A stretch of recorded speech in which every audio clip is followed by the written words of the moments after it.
ॐ अखण्डानन्दसम्बोधो वन्दनाद्यस्य जायते गोविन्दं तमहं वन्दे चिदानन्दतनुं गुरुं शङ्करं शङ्कराचार्यं केशवं बादरायणं सूत्रभाष्यकृतौ वन्दे भगवन्तौ पुनः पुनः ईश्वरो गुरुरात्मेति मूर्तिभेदविभागिने व्योमवद्व्याप्तदेहाय दक्षिणामूर्तये नमः।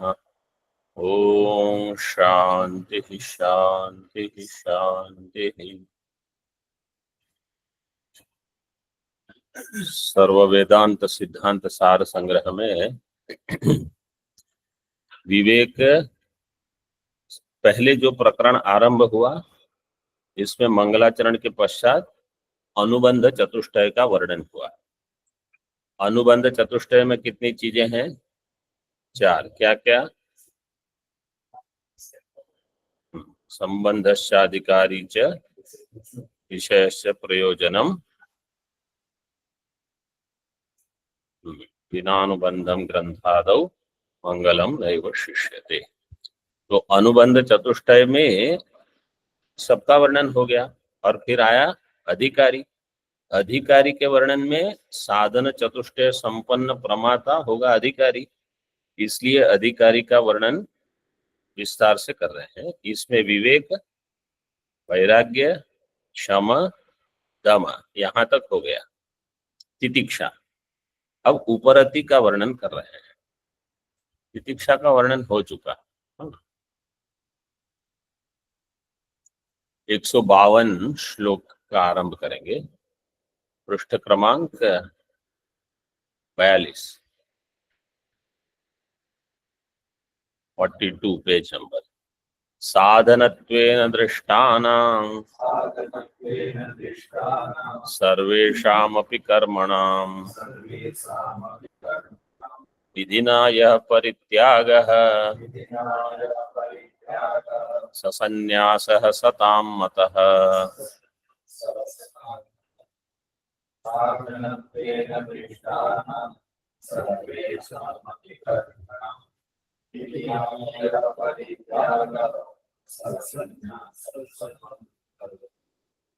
साधनत्वेन दृष्टानां सर्वेषां कर्मणाम् अपि यह विधिना परित्यागः सः सन्यासः सतां मतः। अन्वय बिल्कुल सरल है, जैसा है लगभग ऐसे का ऐसा है। मुख्य कहने का यहाँ प्रयोजन क्या है सन्यास में, कि जिस कर्म को पहले साधनत्व ने देखा गया है, मतलब श्रुति स्मृति के द्वारा, श्रुति स्मृति कर्म को मोक्ष के लिए साधन मानती है, तो साधनत्वेन दृष्टाना, बाकी चीज जो साधन नहीं है और उसको छोड़ना, उसमें तो आपको कोई संशय नहीं होगा, इसमें छोड़ना ही है। जिसको साधनत्वेन श्रुति ने ग्रहण करवाया है, उसको भी छोड़ने के लिए अब श्रुति कह रही है। मतलब बुद्धि में ये एक विचार बन जाना चाहिए कि एक समय था जब हमको कहा गया कि ये कर्म करो, तो हमको करना है। एक समय है जब हमको कहा गया कि ये कर्म छोड़ दो। अब हम ये नहीं कह सकते कि नहीं, उस समय तो आपने कहा था कि कर्म करो, तो अब मैं नहीं छोड़ूंगा। ये वो बताने के लिए कि साधनत्वेन दृष्टानाम सर्वेषाम अपि कर्मणाम, जो जो कर्म आपने साधन दृष्टि से ग्रहण किए थे, उन सब का परित्याग, वो भी विधि पूर्वक, विधिना परित्याग है। मतलब कर्म छोड़ने की एक विधि होगी, आप अपनी मर्जी से नहीं छोड़ोगे। जैसे साधारण दृष्टांत है, हमारे यहाँ सेवा रहती है 2 महीने 3 महीने, किसी को मंदिर में पूजा की सेवा है, किसी को अन्न क्षेत्र में कुछ सब्जी काटने की, कुछ इसको सत्संग हॉल में, वो 2 महीने पूरे हुए, फिर किसी आपको कहा जाएगा आपकी सेवा ये है, उनको कहा जाएगा आपकी सेवा ये है। फिर हम ये नहीं कह सकते नहीं मुझे तो आपने पहले कहा था वो, अब तो मैं वही सेवा करते रहा। अब उसका परित्याग करना है आपको। क्यों? क्योंकि वो काम हो गया। जिस निमित्त से आपको वो कर्म दिया गया था, वो निमित्त पूरा हो गया। अब छोड़ दो उसको। कैसे उसका त्याग? दृष्टांत महात्मा लोग बहुत देते हैं। जैसे हम समझो भोजन में कहीं गए हैं, पत्तल में भोजन देते हैं, तो पत्तल है और दोना है, उसमें ये लिया वो लिया वो लिया, भोजन कर लिया। अब उसका क्या करना है? मतलब ऐसे परित्याग करते हैं कि फिर से वहां देखेंगे भी नहीं कि अभी उसका क्या हुआ, गाय खा रही है कि नहीं, अब आपको क्या लेना देना है। ऐसे सब छोड़ देना है। संन्यास का अर्थ ये है कि जिन जिन चीजों को हमने पहले ग्रहण किया था, क्योंकि वो बहुत आवश्यक थी, वो दोना और पत्तल, उसके बिना भोजन कहाँ खाएंगे। लेकिन जैसे ही प्रयोजन पूरा हो गया, उसका संन्यास। तो वैसे ही कर्म का भी श्रुति कहती है कि आपको संन्यास कर देना पड़ेगा। तो एक समय उस बहुत महत्व था उसका, अभी कुछ नहीं रहा। तो वहां फिर आप ये नहीं कि नहीं नहीं, इसने तो मेरी बहुत सेवा की है, अब इसको मैं कैसे छोड़ूं, ये पत्तल और ये तो ये मैं सिर पे लेके घूमूंगा सब जगह। कुछ नहीं, छोड़ना है तो छोड़ देना है। और वो भी विधि पूर्वक, मतलब वेद ही बताएगा कि कैसे उसका परित्याग करना है। वेद विधि ना, यह परित्याग है, सह संन्यास, वही संन्यास है। सताम मतः, सत्पुरुष जो है उनके द्वारा यही अभिप्रेत है। मतः ज्ञातः अथवा अभिप्रेत। टीका देखिए। साधनत्वेन दृष्टानां सर्वेषां नित्य नैमित्तिकानां विहितानां कर्मणां। साधन रूप से जो जो नित्य नैमित्तिक आदि विहित कर्म है, मतलब जिस वेद ने कहा कि आपको रोज सुबह अग्निहोत्र करना है, संविदाधान करना है, गायत्री आदि जप करने हैं, संध्या वंदन करना है, और फिर अमावस्या पूर्णिमा के समय दर्श पूर्णमास करना है, ये कर्म करना है, वैश्वदेव करना है, चातुर्मास्य करना है, इतने सारे करने हैं कर्म। वही वेद कहता है कि अब अगर आपको वैराग्य हो गया है तो सब छोड़ के निकल जाओ। और वेद को ये कहने में कोई हिचकिचाहट नहीं है कि जो मैंने उस समय कहा था वो उस समय का सत्य था, अब उसकी आवश्यकता नहीं। भ्रांति में लोग समझ नहीं पाते ये कैसे संभव है। क्योंकि हमारी अध्यापन की जो प्रक्रिया है वो है अध्यारोप अपवाद। तो कर्तृत्व बुद्धि जब बहुत है तो इसी कर्म का अध्यारोप किया गया था कि आप ये करो, वो क्योंकि आप कर्ता भाव में तो हो ही, आपको कुछ अधिक कर्म दिया जाएगा, लेकिन कैसा कर्म होगा वो शास्त्र विहित होगा और आपकी चित्त शुद्धि, आपके राग द्वेष को ठोस ठोकर मारेगा, राग द्वेष हटाएगा। ऐसे कर्म दिए जाएंगे। क्योंकि कर्म का प्रयोजन ये नहीं है कि हम ये कर्म फल प्राप्त करें, वो कर्म फल प्राप्त करें। कर्म का प्रयोजन वहां क्या है? राग द्वेष की निवृत्ति। इसलिए वो कुछ कुछ कर्म दिए जाते हैं। आगे भी बताया जाएगा, गृहस्थाश्रम वानप्रस्थाश्रम, ये आश्रम का भी प्रयोजन यही है। आप तैयार हुए? प्रश्न रोज एक ही पूछना है, मैं तैयार हो गया अभी आगे बढ़ने के लिए? अगर हूं तो बढ़ो आगे, और अगर नहीं तो वहीं रुको।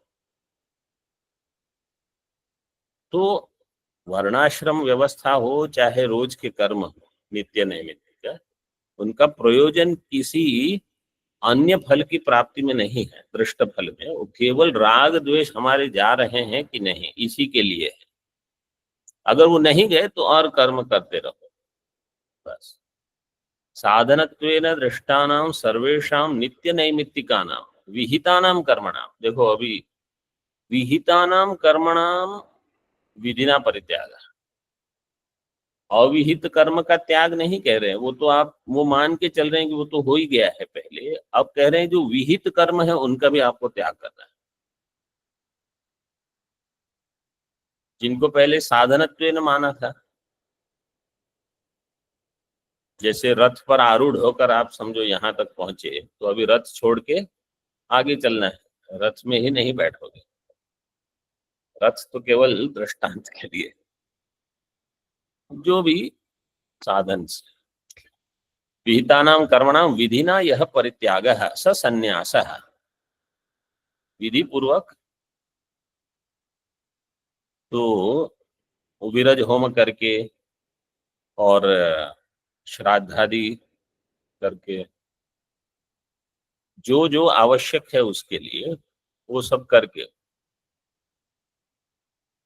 एक अंतिम गायत्री करवाते हैं। क्योंकि अब गायत्री होगा होगा नहीं, अब बस ये अंतिम है संध्या वंदन, वो करके श्राद्धादि करके फिर मतलब पूर्वजों का श्राद्ध करके फिर अपना भी श्राद्ध कर देना कि अब मैं शरीर रूप में हूं ही नहीं, और सबका श्राद्ध करके फिर विरज होम करके सब कर्म का त्याग। ये है संन्यास। इति सताम मतः अभिप्रेतो ज्ञातः। मतः का अर्थ है यही सत्पुरुषों के लिए अभिप्रेत है, मतलब वही उनके द्वारा इसको संन्यास जाना गया है, या तो ऐसे समझ सकते हो, अथवा उनके द्वारा ये अभिप्रेत है, मतलब ये ही संन्यास इष्ट है, ऐसे विधि पूर्वक जो किया जाए। अब संन्यास का हेतु क्या है? एक है संन्यास का प्रयोजन, एक है संन्यास का हेतु। हेतु होने पर संन्यास होगा, संन्यास से एक विशेष प्रयोजन की सिद्धि करनी है। कोई भी कार्य हम करते हैं ना जीवन में, उसमें एक हेतु रहेगा, एक प्रयोजन होगा कि हम क्या सिद्ध क्या करना चाहते हैं, मतलब किस लिए ये है सब। व्यर्थ तो नहीं होना चाहिए कुछ। प्रयोजनम अनुद्दिश्य मंदोपि न प्रवर्तते। मंद पुरुष भी बिना प्रयोजन के प्रवृत्त होगा नहीं।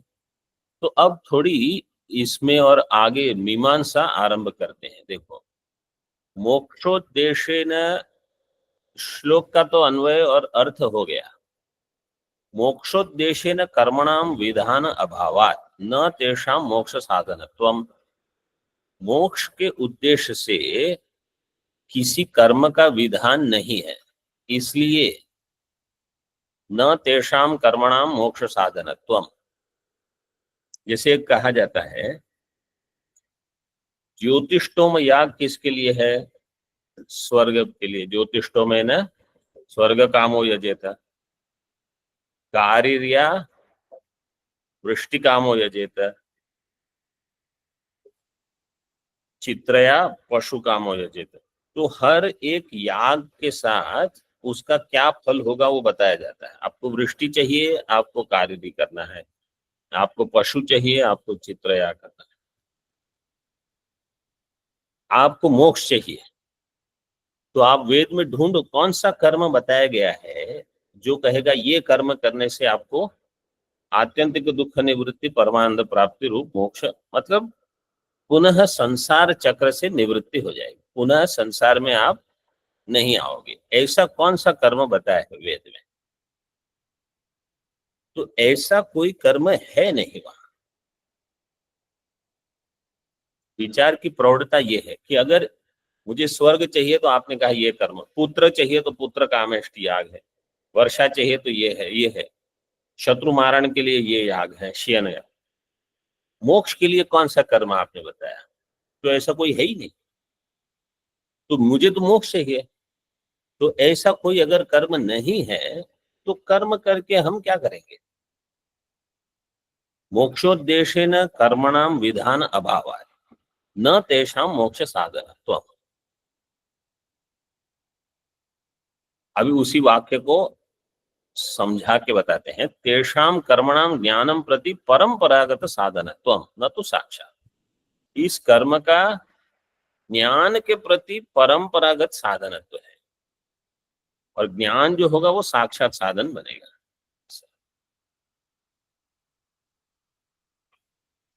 तो अभी जब ये वाक्य है, इसका अर्थ क्या है कि हम जो सेवा आदि कर्म करते हैं अथवा जो अग्निहोत्रादि करते हैं, पूजा करते हैं, ध्यान जप करते हैं, उसका फल क्या होना चाहिए कि मेरी ज्ञान के प्रति इच्छा बढ़ जाए, मोक्ष के प्रति इच्छा बढ़ जाए, मेरी ज्ञान में रुचि हो, मोक्ष में रुचि हो,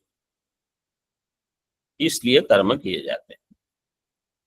जिसको बृहदारण्यक में कहा विविदिशा, तमेतं वेदानुवचनेन ब्राह्मणः विविदिशन्ति यज्ञेन दानेन तप।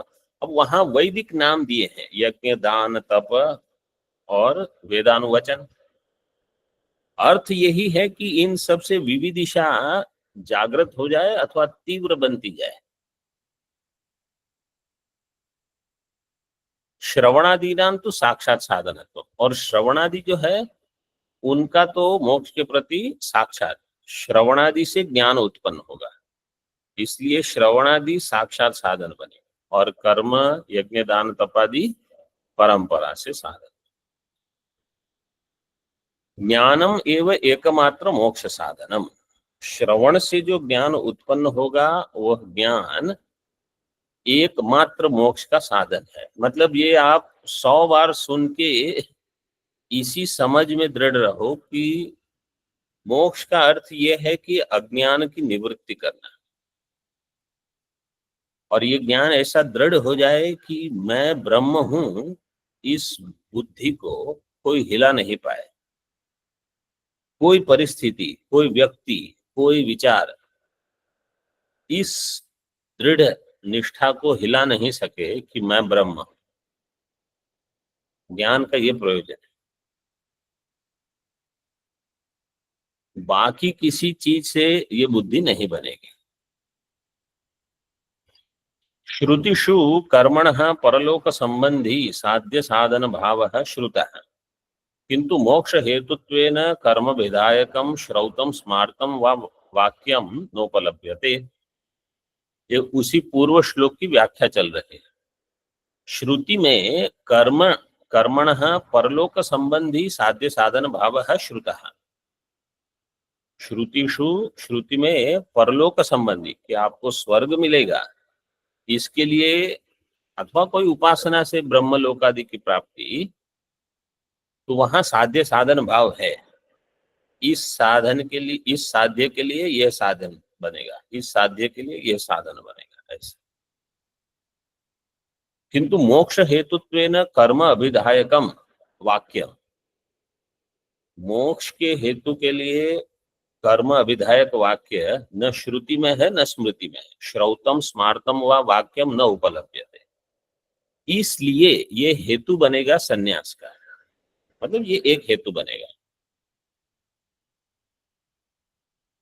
नित्यानां नैमित्तिकानां च पापक्षय फलार्थत्वात् तेन चित्त शुद्ध्यर्थत्वात् काम्य प्रतिषिद्धयोर अभ्युदय प्रत्यवाय फलयोस्त्यागा न मोक्षः कर्म साधनस् तस्मात् तेषां विधिना परित्याग इत्यर्थः। ये वाक्य का देखो अन्वय कैसे करना है। नित्यानां नैमित्तिकानां कर्मणां पापक्षय फलार्थत्वात्, पापक्षय फला, इसका विग्रह कैसे करेंगे? पापक्षय फलानाम, पापक्षय फलानाम का विग्रह करिए पहले। पापक्षयो फलम, पापक्षय फलाः, पापक्षयो फलम येषां कर्मणाम ते कर्माणि पापक्षय फलानि, ऐसे होगा अन्वय। पापक्षय ही जिन कर्मों का फल है, ऐसे कौन से कर्म है? नित्य नैमित्तिक। तो पापक्षयो फलम येषाम कर्मणाम तानि कर्माणि पापक्षय फलानि। और पापक्षय फलानि, अर्थ, अर्थ का अर्थ है प्रयोजनम। तो पापक्षय फलम, अर्थ का अर्थ है प्रयोजनम। पापक्षयो फलम प्रयोजनम अथवा अर्थम येषाम तानि कर्माणि पापक्षय फलार्थानि। अर्थ का वहां संबंध फल के साथ होगा।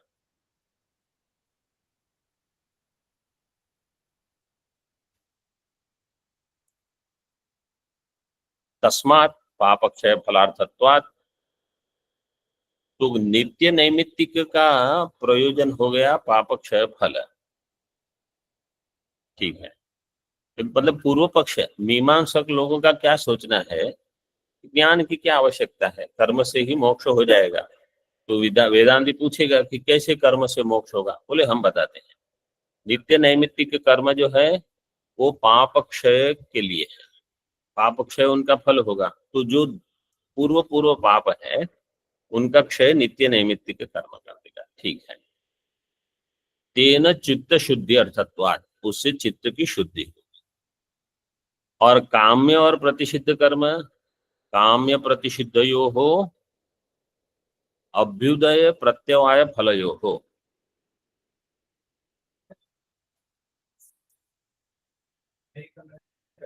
हाँ वो आया ना। हाँ, तो वो क्या कहेंगे कि काम्य कर्म नित्य नैमित्तिक अगर नहीं करोगे तो प्रत्यवाय होगा, इसलिए नित्य नैमित्तिक करना पड़ेगा। हाँ, वो मानते हैं कि नित्य नैमित्तिक कर्म करने से कोई फल प्राप्त नहीं होगा, लेकिन पाप क्षय तो मानते हैं वो।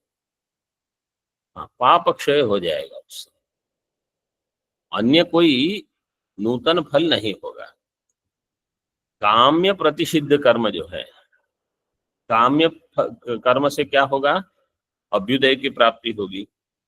प्रतिषिद्ध कर्म जो है, काम्य प्रतिषिद्धयो हो अभ्युदय प्रत्यवाय फलयो हो।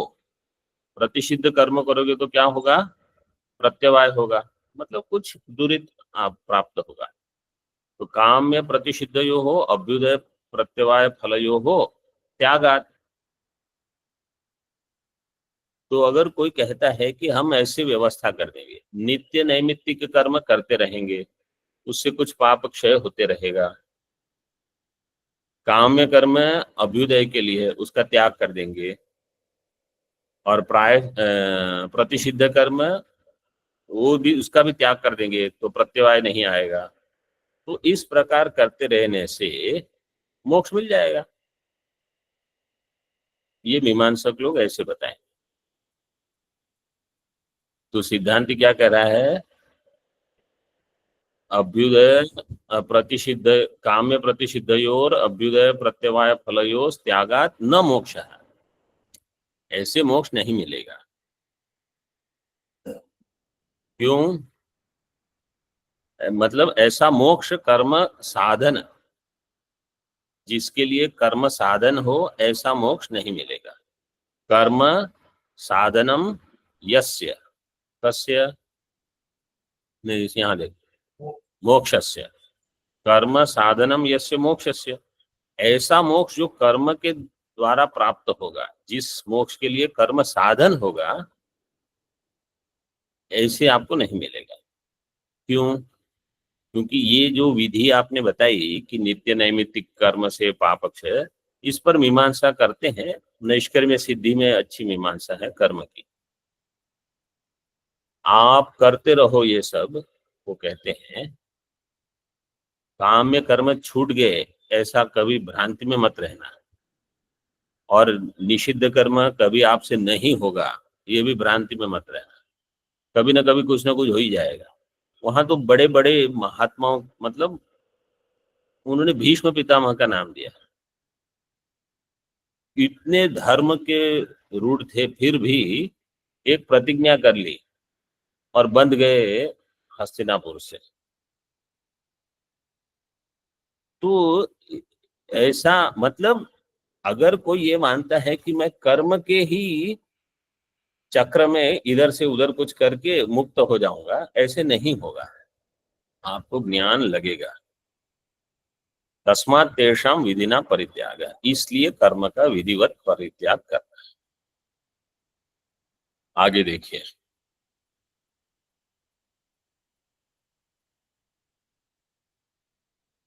उपरमयति कर्माणि त्युपरति शब्देन कथ्यते न्यासः, न्यासेन हि सर्वेषां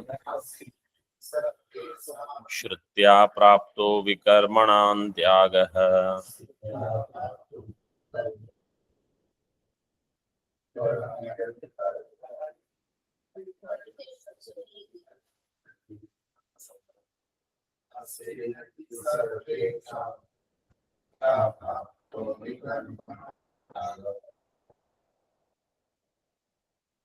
उपरमयति कर्माणि इति उपरति, उपरति शब्देन न्यासः कथ्यते। न्यासेन हि सर्वेषां श्रुत्या प्राप्तः विकर्मणां त्यागः।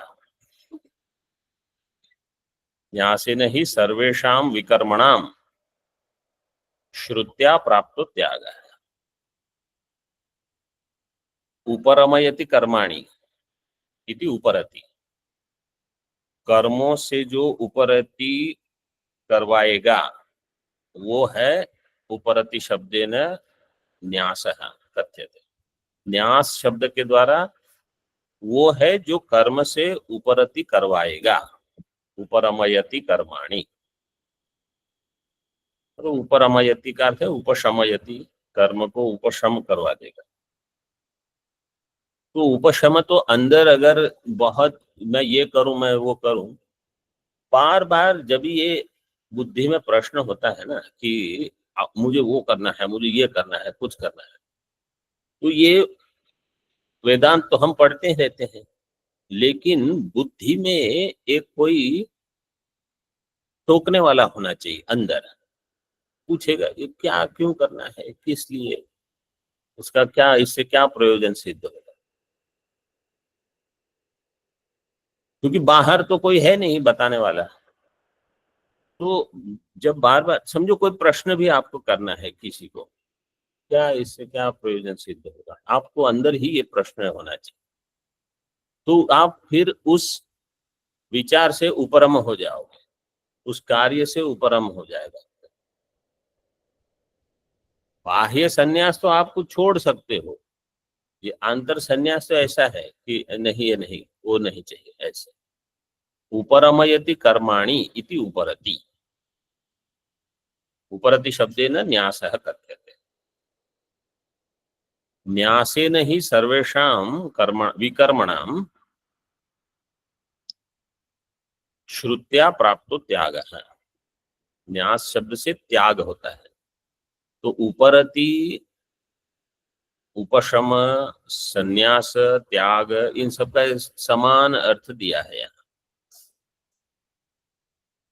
अब विकर्मणाम जो है, सर्वेषाम विकर्मणाम त्याग है, उसका टीका में अर्थ किया है निषिद्ध कर्मणाम।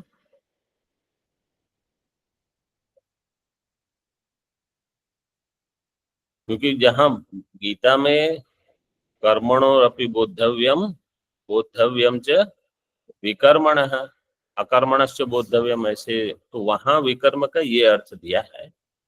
यहाँ ये आवश्यक नहीं है कि इसी अर्थ में हम देखें। क्योंकि यहाँ तो सारे कर्म का संन्यास करवा रहे हैं। ठीक है, फिर भी देख लो टीका। उपरति शब्देन कर्माणि उपरमयति उपशमयति इति न्यासः संन्यासः कथ्यते। उपरति शब्द के द्वारा कर्म से ही उपरम, कर्माणि उपशमयति इति उपरति, संन्यास कथ्यते। सर्वेषां कर्मणां न्यासेन त्यागेन विकर्मणां निषिद्ध कर्मणां त्यागो अपि श्रुत्या प्राप्त है, ऐसे अर्थ किया है। सारे कर्म के त्याग के द्वारा विकर्मों का भी त्याग हो जाएगा। मतलब जो ऐसे कर्म है, विकर्म का अर्थ क्या है कि आपका मुख्य प्रयोजन क्या है? आत्यंतिक दुख निवृत्ति, परमानंदता। अब ये ऐसे कर्म है जो आपको इस आपके ध्येय से विरुद्ध गति में ले जाएंगे। तो समझदार व्यक्ति जो है, मतलब समझो आप कहोगे कि हम यहाँ झाड़ू लगा रहे हैं, ठीक है, बहुत धूल है, और पंखा तेज चला दो और थोड़ी बाहर से भी धूल लेके आओ और करते रहो, कितने घर समय में साफ हो जाएगा। तो ये मतलब जो विचारशील विवेकी व्यक्ति है वो ये समझ लेगा कि मेरा जो ध्येय है वहां ये बैठेगा नहीं। मुख्य बताने का ये प्रयोजन है। और निषिद्ध कर्म से क्या होता है कि वो एक कर्म आपको 4 और कर्म करवाएगा। तो एक और मैं सोच रहा हूं कि मुझे कर्म का संन्यास चाहिए, और दूसरी ओर मैं कर्म को बढ़ा रहा हूं। अब ये कैसे मेल बनेगा? तो इसलिए जिनका ये विवेक बहुत जागृत होता है ना, उनकी ध्येय के प्रति गति बहुत तीव्र हो जाती है। हमको लगता है कि हम सब साथ में पड़े थे, वो कहाँ पहुंच गए, हम कहाँ हैं। वो सोचते हैं, आप सोचते नहीं हो, यही फर्क है। हम 2 कदम आगे चल के 3 कदम पीछे चलते हैं, फिर 2 कदम आगे चल के 3, फिर हम सोचते हैं मैं कहाँ तक पहुंचे, हम बहुत चल रहे हैं, थक गए। थक गए, आप कहीं नहीं पहुंचे, आप जहां हो वहीं खड़े हो, क्योंकि आपने मूल सिद्धांत नहीं समझा इसका कि साधना का प्रयोजन क्या है। तो जब हम कहते हैं कि कर्म करना और बहुत सब हमने छोड़ दिया, अरे आप सब कुछ छोड़ दो, आपकी गति ऐसी चल रही है, 2 कदम आगे 3 कदम पीछे, उनसे ज्यादा कुछ जीवन में ध्येय सिद्ध नहीं होगा। मुख्य यहाँ विचार है। जैसे जो गाड़ी चलाते हैं ना, वो एक्सेलरेटर में जोर दे रहे हैं, जोर दे रहे हैं, और ब्रेक खींच के रखी है, फिर क्या होगा? वो गाड़ी आगे जाएगी ही नहीं। वो बोलो मैं मेहनत इतनी कर रहा हूँ, इतना जितना पेट्रोल भरा था सब खत्म हो गया। अरे सब खत्म हो जाएगा, क्यों? आपने ब्रेक खींच के मारी है एकदम, तो कुछ नहीं होगा फिर। वो भी हमने ही किया है, ऐसा नहीं कि कोई और है, किसी ने कर दिया है। आपको स्वातंत्र दिया गया है, आप छोड़ दो, बस देखो कैसे जाएगी गाड़ी आगे। तो ये ऐसा हो जाता है। कर्मणाम परित्यागः परिव्रजनम संन्यास उपरतिः इत्यर्थः।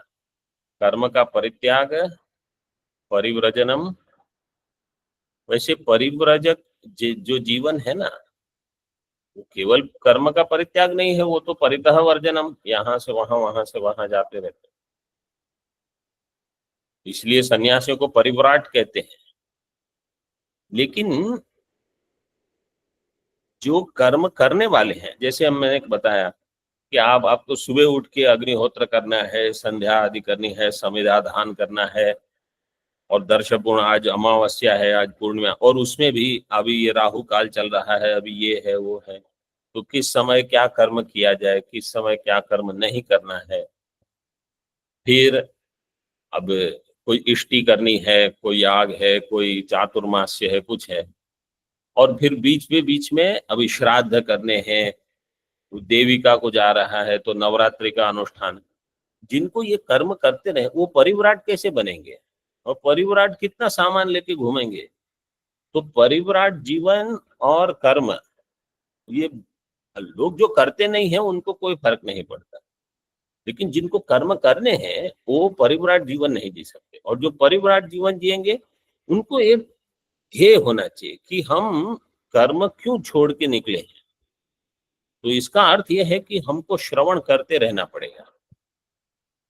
और किसी के अनुशासन में अगर हम रह सके तो ये समझ लो आशीर्वाद है, कि कोई हमको डांट के कहे कि ये करो और हम वही करें फिर।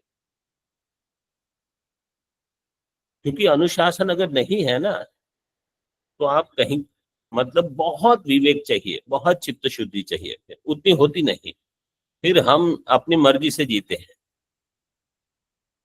वो बिल्कुल भयजनक स्थिति हो सकती है, मतलब हम तो जानते हैं, तो नहीं होना चाहिए। किसी का अनुशासन हो वो बहुत अच्छा है, कि कोई मुझे डांट के बताए कि मैं गलत रास्ते पर जा रहा हूँ या कुछ गलत कर रहा हूँ, मुझे इसको ठीक करना है, नहीं तो समय का दुरुपयोग हो जाता है। जैसे पाठ वगैरह आप चलाते हो तो उस समय विद्यार्थी लोग आ जाएंगे, अभी आप तैयारी नहीं किए तो क्या करोगे?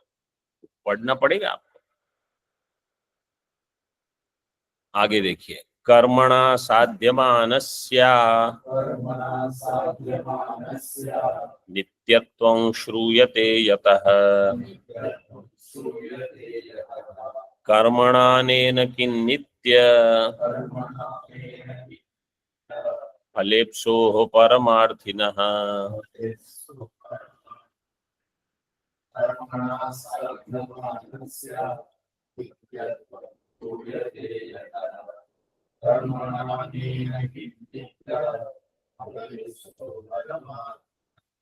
कर्मणा साध्यमानस्या है, हाँ? मैंने साध्यमानस्य सुना, कर्मणा साध्यमानस्य अनित्यत्वम। साध्यमान क्या प्रत्यय लगा है यहाँ? शानच। कौन सा? कर्तरी अथवा कर्मणि? कर्मणि। कर्मणा साध्यमान, कर्मणि प्रयोग। कर्म के द्वारा जो साध्यमान होगा वो क्या साध्यमान होगा? उसका फल। कर्मणा साध्यमानस्य फलस्य, फलस्य अध्याहार कर देना पड़ेगा। यतः अनित्यत्वं श्रूयते, कर्म के द्वारा जो साध्य होगा फल, कर्म का फल, वो कैसा है? साध्यमानस्य फलस्य अनित्यत्वम। फलम अनित्यम। अनित्यम। फलस्य अनित्यत्वम, फलम अनित्यम श्रूयते श्रुतिषु। तस्मात् अनेन कर्मणा नित्यफलेप्सोः परमार्थिनः किम, किम का अर्थ है किम प्रयोजनम, किम प्रजया करिष्यामो। ऐसे नीचे उदाहरण दिया है वो भी, तो हम इससे क्या करेंगे? मुझे नित्य फल चाहिए, कर्म ने कह दिया हम केवल अनित्य फल ही जैसे समझो हमारे स्वामी जी हैं, मार्केट गए, फल वाले की दुकान है, इनको चाहिए कुछ इलेक्ट्रिक का सामान, वायर चाहिए कुछ। आप वहां अंदर, वहां देखोगे क्या क्या देख दे रहे हो आप, क्या बेचते हो? ये फल है, वो फल है, ये सब्जी है, इधर उधर। हमको क्या चाहिए? कुछ इलेक्ट्रिक का सामान चाहिए, हम जाएंगे वहां? ये है कर्म विभाग है वेद में, वो कहेगा हम अनित्य फल बेचते हैं, कर्म की पूंजी लाओ, अनित्य फल ले जाओ। हम कहेंगे हमको नित्य फल चाहिए, तो इस दुकान में नहीं मिलेगा, आपको दूसरी दुकान में जाना पड़ता है। वो दुकान का नाम क्या है? बोले ज्ञान योग, वेदांत। कर्म वो नहीं दे पाएगा। ये समझ में आ गया, कर्म के प्रति आपकी महत्व बुद्धि कम हो जाएगी। ये किस लिए है कर्म? क्योंकि मैं अभी ब्रह्म निष्ठा के लिए तैयार नहीं, इसलिए मुझे सब करना चाहिए।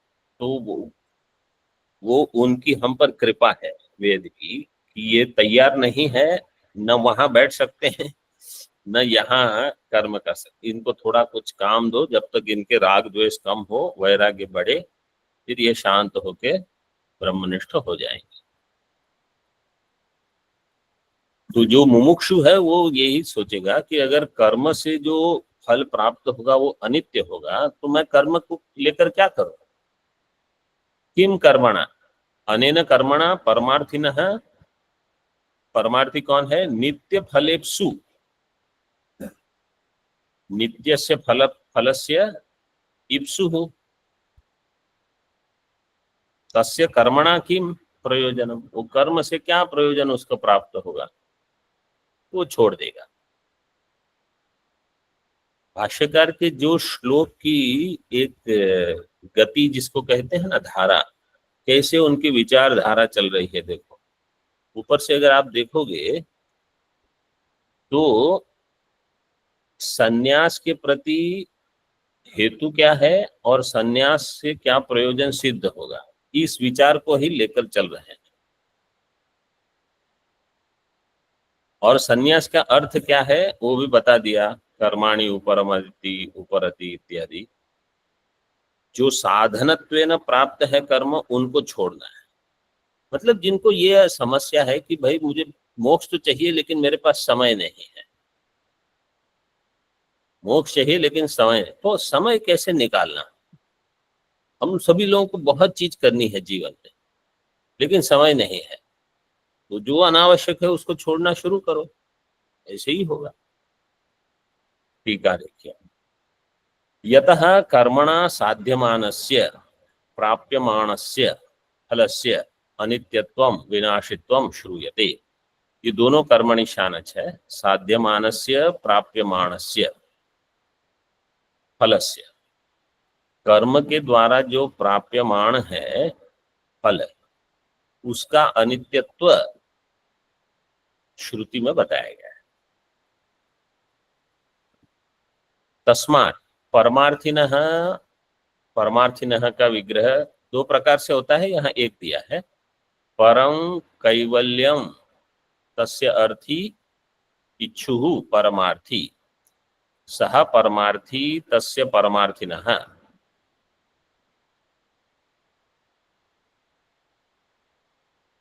ये सह परमार्थी नहीं भी होता तो चलता, उसको पोस्ट में डाल दो।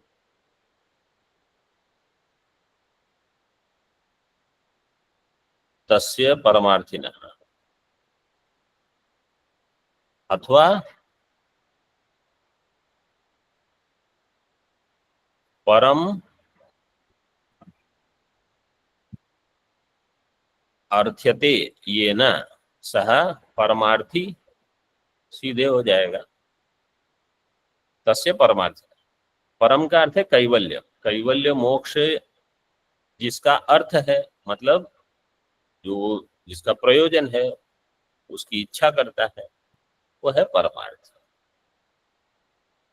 तस्य परमार्थिनो मुमुक्षो हो ब्रह्म ज्ञान निष्ठा कांक्षिणो, उसकी इच्छा क्या है कि मैं ब्रह्म ज्ञान, क्योंकि क्या होता है, जो कर्म में रत है वो भी अध्ययन कर सकते हैं और उनको परोक्ष ज्ञान हो जाएगा। जैसे याज्ञवल्क्य, ये जो आगे की पंक्ति दी है ना, मतलब शब्द दिया है, तो याज्ञवल्क्य जी को ध्यान में रख के दिया है कि याज्ञवल्क्य जी गृहस्थ आश्रम में थे, जनक महाराज की सभा में जाते रहते थे, वहां उनको उपदेश भी देते थे सभा में, और उस अन्यों को परास्त भी किया था उन्होंने, वो सब बृहदारण्यक में आता है।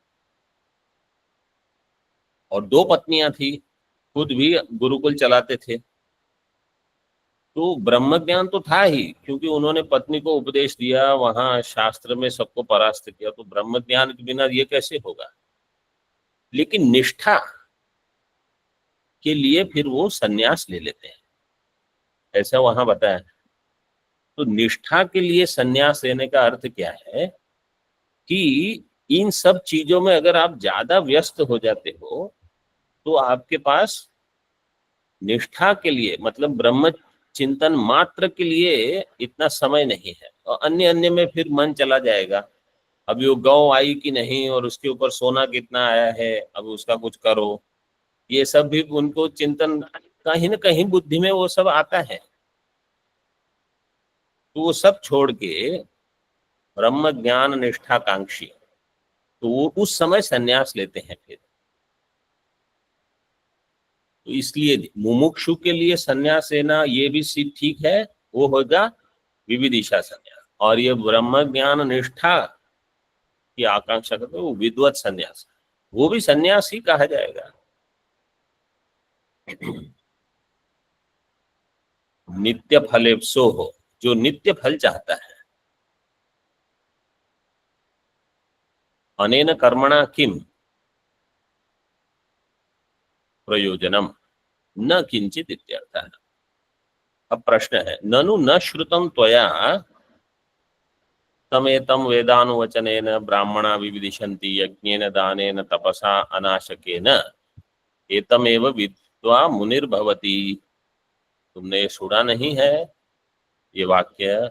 है बृहदारण्य। मतलब पूर्व पक्षी ये बताना चाहते हैं कि कर्म के संन्यास को क्यों आप बता रहे हो?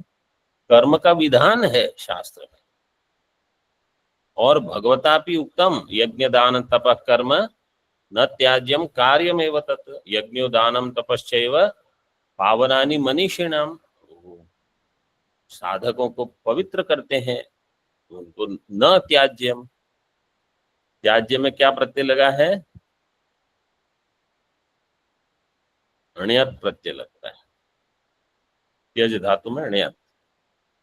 यहां तक पूर्व पक्ष है। ओम पूर्णमदः पूर्णमिदं पूर्णात् पूर्णमुदच्यते पूर्णस्य पूर्णमादाय पूर्णमेवावशिष्यते। ओम शांति शांति शांति। शंकरं शंकराचार्यं केशवं बादरायणं सूत्रभाष्यकृतौ वन्दे भगवन्तौ पुनः पुनः। ईश्वरो गुरुरात्मेति मूर्तिभेदविभागिने व्योमवद्व्याप्तदेहाय दक्षिणामूर्तये नमः। शांति शांति शांति।